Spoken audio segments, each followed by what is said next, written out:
Hello दोस्तों, जैसा कि आपको स्क्रीन पर दिख रहा है, आज हमारी क्लास होगी अनुपात समानुपात की, जिसमें हम अनुपात समानुपात से रिलेटेड जो भी क्वेश्चन आते हैं इंपॉर्टेंस एग्ज़ाम में, वो हम सब सोल्व करेंगे।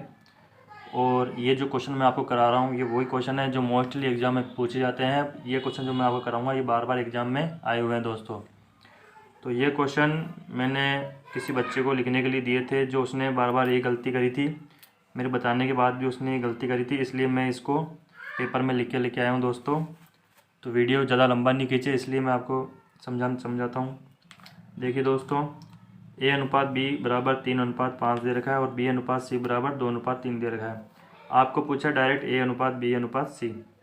दोस्तों क्या करते हैं हम लोग, सबसे पहले क्या करते हैं, हम ए अनुपात बी लिखते हैं, फिर बराबर 3/5 ऐसे सोल्व करने का पुराना मेथड हो गया दोस्तों। ये एग्जाम में अपने पास टाइम इतना नहीं होता है कि अपन लॉन्ग वे में इस क्वेश्चन को करें, इसलिए शॉर्ट मेथड होता है ये वाला। इस मेथड में भी क्या है, लोग बाग बच्चे जो हैं वो भूल जाते हैं कि क्या करना है क्या नहीं करना है दोस्तों। इसलिए मैं वापस बताता हूँ आपको। सबसे पहले लिखो ए अनुपात बी अनुपात सी। ठीक है दोस्तों, ए अनुपात दे रखा अपन को 3:5। ठीक है दोस्तों, ये हो गया। बी अनुपात सी दे रखा अपन को 2:3, 2:3। ऐसे करके इसको यहीं छोड़ो। अब जो दोस्तों ये जगह खाली हो गई है अपने पास, स्क्रीन पर आपको दिख रही होगी जगह खाली है, इनमें ये 5 है तो इसके यहाँ पे भी 5 लिखो। ये 2 है तो इसके सामने क्या लिखो, 2 लिखो। दोस्तों इस बच्चे ने गलती क्या करी थी, इसने 0 लिख दिया था इधर भी, तो ये गलती नहीं होनी चाहिए दोस्तों। अब क्या करेंगे, ऊपर का जो वर्ड है, जो नंबर है, वो नीचे वाले नंबर से मल्टीप्लिकेशन हो जाएगा, यानी गुणा हो जाएगा दोस्तों। 3 दूनी 6, 5 दूनी 10, 5 दिया 15 दोस्तों। तो ये जो अनुपात है वो अनुपात है ए अनुपात बी अनुपात सी का दोस्तों। समझ में आया दोस्तों आपको? ये अनुपात जो है वो है ए अनुपात बी अनुपात सी का। ठीक है दोस्तों, आगे बढ़ते हैं हमारे नेक्स्ट क्वेश्चन की ओर।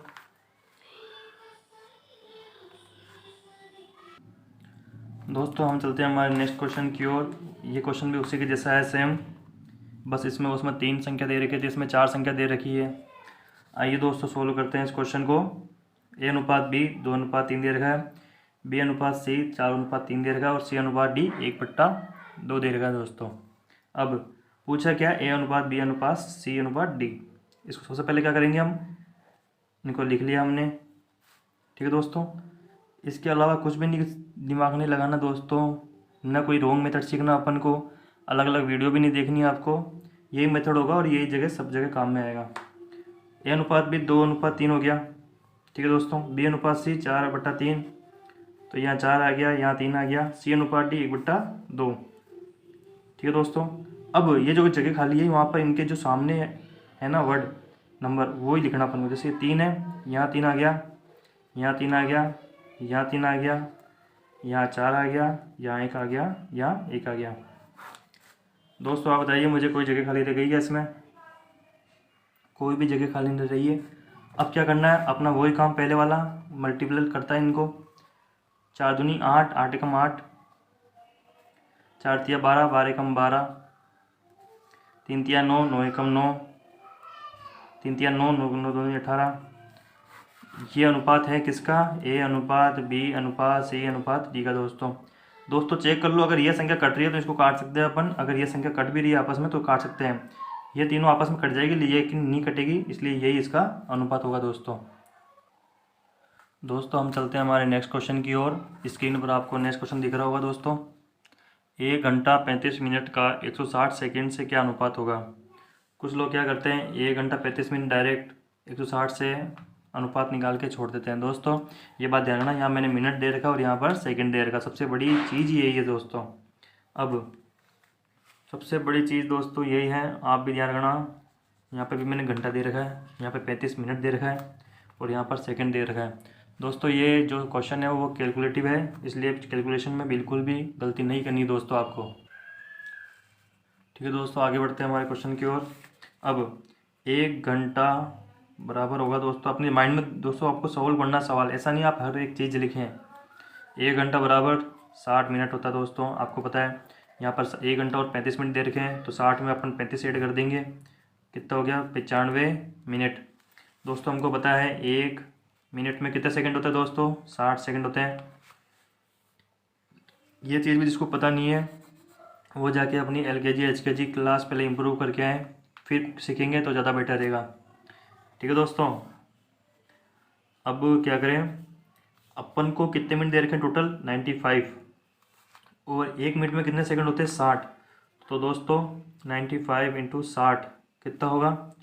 इसको ऐसे लिख के गुणा मत करना दोस्तों, डायरेक्ट करो, 0 का 0, 6 पंजे 30, 30 का 0 हासिल का 3, 6 नाम 54, 55, 56, 57। ठीक है दोस्तों, 5700 सेकेंड। ठीक है दोस्तों, 5700 सेकेंड आ गया।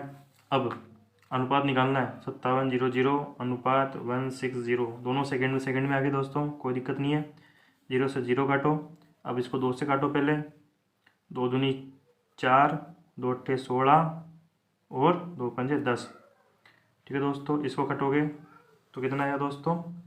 2 अट्ठे 16। अब ये दोस्तों ये चीज़ नहीं कटेगी किसी से भी, तो इसको यहीं छोड़ दो, ये इसका क्या है दोस्तों?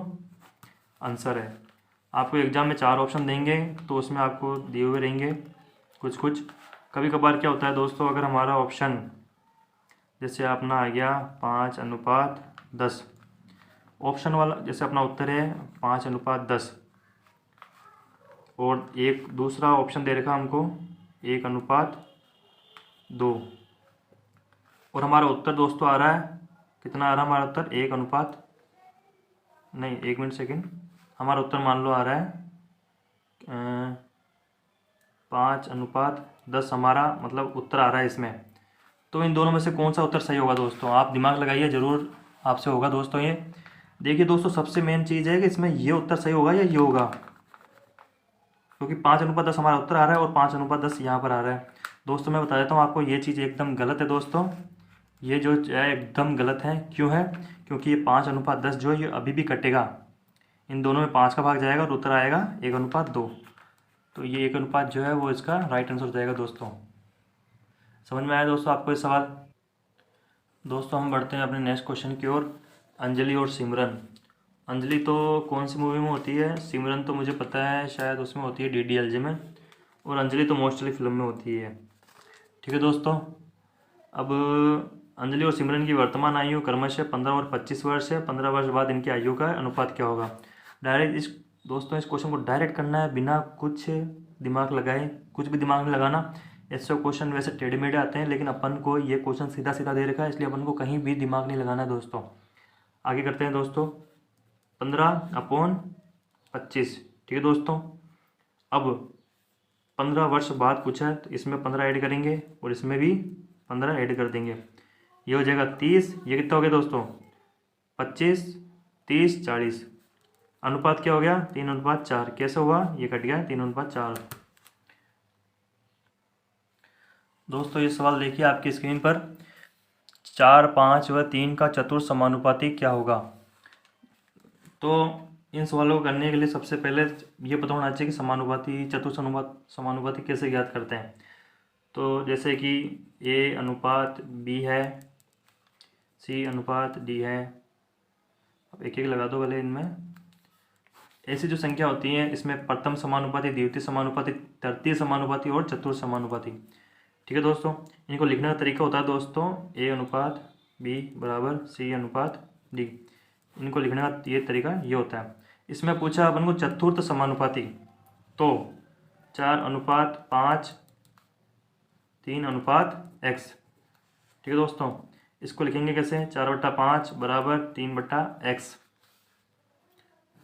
क्रॉस मल्टीप्लिकेशन हो जाएगा, x की वैल्यू यहाँ पर 3 × 5/4। कितना हुआ दोस्तों? ये 15/4।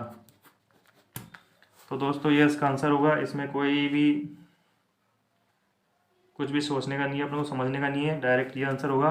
अगर आपके क्वेश्चन में मिश्र भिन्न में लिखा हुआ हो तो मिश्र भिन्न का भी फॉर्मूला बता देता हूँ मैं आपको कैसे ज्ञात करते हैं। बट्टा 4×3 12 बच्चा कितना? 3। मिश्र भिन्न कैसे लिखते हैं दोस्तों? इसी को मिश्र भिन्न में हम ऐसे लिखेंगे 3 सही 3/4। ठीक है दोस्तों, 3 सही 3/4, या तो ये उत्तर होगा या ये उत्तर होगा दोस्तों। ठीक है दोस्तों, आगे बढ़ते हैं हमारे नेक्स्ट क्वेश्चन की ओर। ठीक है दोस्तों, हमारा नेक्स्ट क्वेश्चन है एक्स व वाई के धन का अनुपात 3:4 है। यदि एक्स का धन 4500 है तो वाई का धन कितना होगा। दोस्तों मेरा प्रयास यही होता है कि मैं आपको हर एक वो इंपॉर्टेंट क्वेश्चन करा दूँ जो एग्जाम में आ सके, जिसका 101% गारंटी हो आने की। 100% भी नहीं कह रहा दोस्तों, मैं कह रहा हूँ 101% जिसकी गारंटी होगी आने की, वही क्वेश्चन मैं आपको कराऊंगा। क्योंकि जितने एग्ज़ाम मैंने दिए हैं उनके थ्रू जो मैंने नॉलेज पाई है, जो मेरे पास रजिस्टर हैं, जो मैंने पिछले साल के क्वेश्चनों के लिख रखे हैं, जो मोस्ट बार आ रखे हैं, उन्हीं में से मैं आपको ये सवाल कराता हूँ दोस्तों।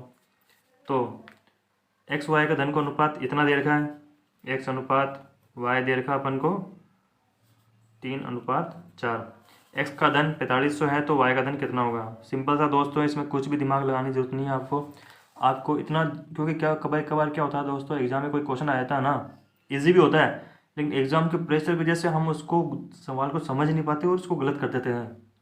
इस सवाल में अनुपात दे रखा है और एक्स का धन इतना दे रखा है, यानी ये अनुपात बराबर है 4500 के। इसको बराबर कर दो 4500 के। अब पूछा कितने का अपन को, 4 का, तो 4 बराबर होगा, इसको मैंने बताया था क्रॉस मल्टीप्लिकेशन जाता है ये सवाल, 4500 इंटू 4/3 कट जाएगा दोस्तों। ये कितना आएगा 1500, 15 चौक 60। ठीक है दोस्तों, ये होगा। इजी क्वेश्चन आते हैं एग्जाम में, लेकिन एग्जाम में प्रेशर इतना होता है दोस्तों कि हम उन इजी क्वेश्चनों को भी नहीं कर पाते हैं। तो वही एग्ज़ाम का प्रेशर जो है मैं आपका धीरे धीरे करके निकाल दूंगा। क्यों, क्योंकि अपन जब एग्ज़ाम यहाँ पर आप मेरे सामने सवाल सोल्व करोगे, टेस्ट सीरीज़ आप ज्वाइन करते हो और अलग अलग ज्वाइन करते हो, तो उसमें आपको एग्ज़ाम का प्रेशर से बाहर निकालने की तरकीब बताई जाती है। एग्ज़ाम में ध्यान रखना दोस्तों, टाइम कम होता है, टाइम का हिसाब किताब, एक एक सेकंड एग्ज़ाम में इंपॉर्टेंट होता है हमारे लिए। जितना सेकंड आप बचाओगे क्वेश्चन करने में, उतना ही आपको बेनिफिट मिलेगा दोस्तों आगे किसी हार्ड क्वेश्चन में। और दोस्तों ये भी ध्यान रखना, मैं बार बार आपसे बोलता हूँ कि आपको जैसे कोई भी क्वेश्चन दिख गया जो आपको एक बार पढ़ने के बाद लग रहा है भाई ये क्वेश्चन आपसे नहीं होगा, तो तुरंत आगे बढ़ जाना चाहिए दोस्तों। उस क्वेश्चन के चक्कर में अपना दिमाग नहीं लगाना चाहिए। जैसे ये क्वेश्चन है, स्क्रीन पर आपको दिख रहा होगा, ये क्वेश्चन बहुत बड़ा है। अब कुछ होंगे जो इसको पढ़ेंगे, पढ़ने के बाद उनको लगेगा वास्तव में ये क्वेश्चन तो ईजी आया है। कुछ होंगे जो इसको पढ़ेंगे ही नहीं, डायरेक्ट आगे चल जाएंगे। तो दोनों में फ़र्क ये है कि जिसको ये क्वेश्चन जो इसको करेगा तो उसका सही हो जाएगा, उसको 1 नंबर मिल जाएगा। जो आगे बढ़ जाएगा क्या पता वो नेक्स्ट क्वेश्चन में अच्छा कर ले।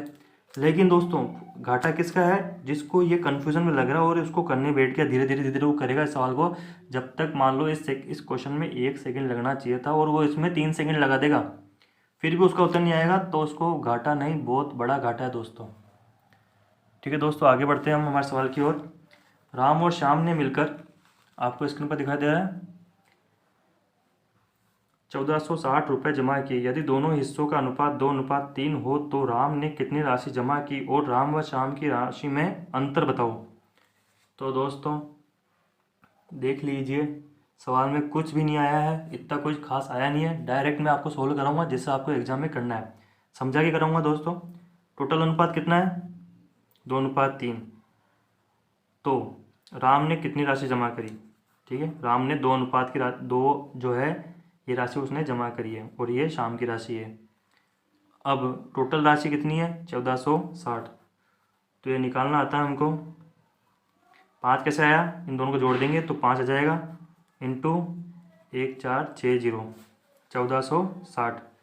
अब इस 5 से ये कटेगा, कितनी बार में कटेगा दोस्तों, 5 दूनी 10, 4 बच गया, 5 नाम 45, 5 दूनी 10, मल्टीप्लिकेशन कर दो, 2 दूनी 4, 2 नाम 18 का 8 हासिल का 1, 4, 584 रुपये दोस्तों। अब आराम से करना दोस्तों, माइंड में बिल्कुल भी कहीं भी दिमाग नहीं लगाना है अपन को। 584 ये किसके हैं, ये अपने राम के जो पैसे हैं वो है। इस उत्तर को तो अपन को जवाब मिल गया, कितनी राशि जमा करी राम ने, 584 रुपये राशि जमा करी थी। और राम व श्याम की राशि का अंतर बताओ। अब कुछ क्या करेंगे, यहाँ पर शाम की राशि का अंतर निकालेंगे। अपन को दोस्तों शाम की राशि का अनुपात निकालना ही नहीं है, ये चीज़ मैं आपको नहीं बता रहा हूँ दोस्तों, ध्यान से देखना इस क्वेश्चन को। यहाँ पर अपन को शाम की जो राशि है उसको निकालना ही नहीं है, डायरेक्ट बताऊँगा मैं। यहाँ पर कुछ लोग क्या करेंगे, जैसे राम की निकाली वैसे शाम की निकालेंगे, फिर अंतर निकालेंगे। नहीं दोस्तों, वो मेथड बड़ा हो जाएगा। मैं क्या करूँगा, देखो इन दोनों का अंतर कितना है, 1 बट्टा टोटल 5 इंटू 1 4 6 0, कितने बार भाग जाएगा, 292, 1 से गुणा होगा, कितना आएगा दोस्तों, 292। तो यही क्या है दोस्तों, इनका अंतर है। अब आप बोलोगे सर ये कैसा आया 292। दोस्तों देखो, दोनों की राशि का अंतर पूछा है, तो अंतर कितना है, 2 और 3 में अनुपात कितना है, 1 है। 1 आ गया, अंतर क्या आ गया, टोटल हमने नीचे लिख दिया, 1460 से मल्टीप्लिकेशन किया, 292 आ गया। जैसे ऊपर किया था वैसे ही नीचे किया, मैंने कुछ भी एक्स्ट्रा नहीं किया दोस्तों। इस प्रकार हमारे जो सवालों की टेस्ट सीरीज है पार्ट 1 वो कंप्लीट हो गया दोस्तों। आपको अगर वीडियो समझ में नहीं आई है तो आप स्किप करके देख लीजिएगा, थोड़ा बैक करके देख लीजिएगा, और आपको आता है क्वेश्चन तो आप स्किप करके आगे बढ़िएगा। ठीक है दोस्तों, जल्दी लेके आऊँगा इसके पार्ट 2 की वीडियो। जय हिंद, जय भारत।